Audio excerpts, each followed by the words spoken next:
and a privilege to be with you on this Wednesday morning, and such an honor to be able to share with you. So, I want to tell you the story about somebody that I know, and this person had an interesting life. He is the youngest child in the family. Never felt like he really fitted in the family. He thought that he was adopted. He actually told me this one time. He said, Jonathan, I think I'm adopted because I'm so different to my siblings. And the problem was that he came and grew up in a very culturally oriented classical music kind of background where, classical music was important. And so he had to choose an instrument and play an instrument. And so when the other kids were going to break time playing soccer and other games like catches and stuff like that, he had to go to music lessons. And he felt out because of that. And this persisted throughout his life. Having to wear glasses from sub A, this guy, I mean, how do you get a kid to be teased? Put glasses on them, and it affected him. It definitely affected him. And he felt like he was an absolute nobody. As a matter of fact, so bad that at times he struggled with self-worth. He struggled with feelings of absolute uselessness, being, like, am I ever going to achieve anything? And if so, what? Because, I mean, I'm not good in academics. I'm definitely not good in sport. Even though my family is very musical and so forth, this guy just felt absolutely second rate, always at the back of everything, back of the line. I mean, even this is one of those stories that like just shook my world with regard to reading. Dyslexia. You know what dyslexia is? Where you get the words and the letters all jumbled up. Reading was a challenge. And how far do you get in life if you struggle to read?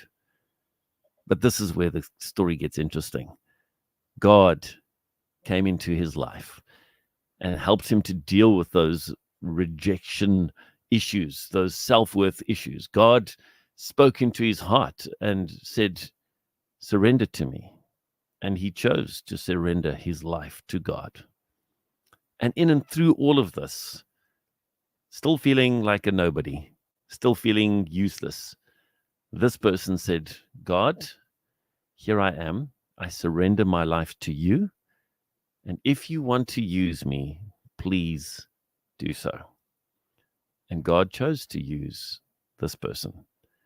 And today, this person is still a nobody, but is doing what God has called him to do.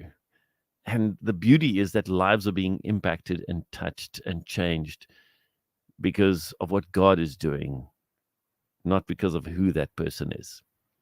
And it got me thinking about the fact that the world measures us by who are you? Like, are you important? Are you the director of the company? Are you famous?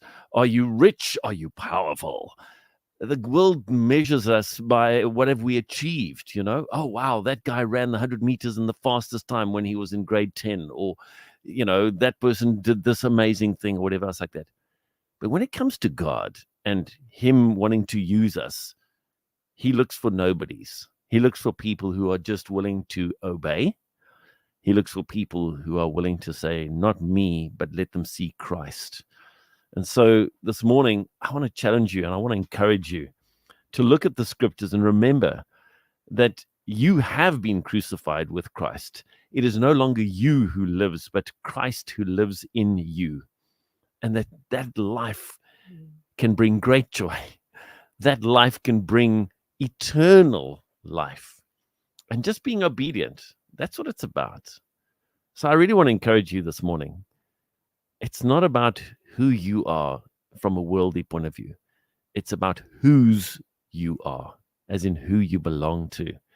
If you're a child of the Most High God, and if you're wanting to be obedient and say, God, here am I, use me, he will use you. Because at the end of the day, God chooses those nobodies.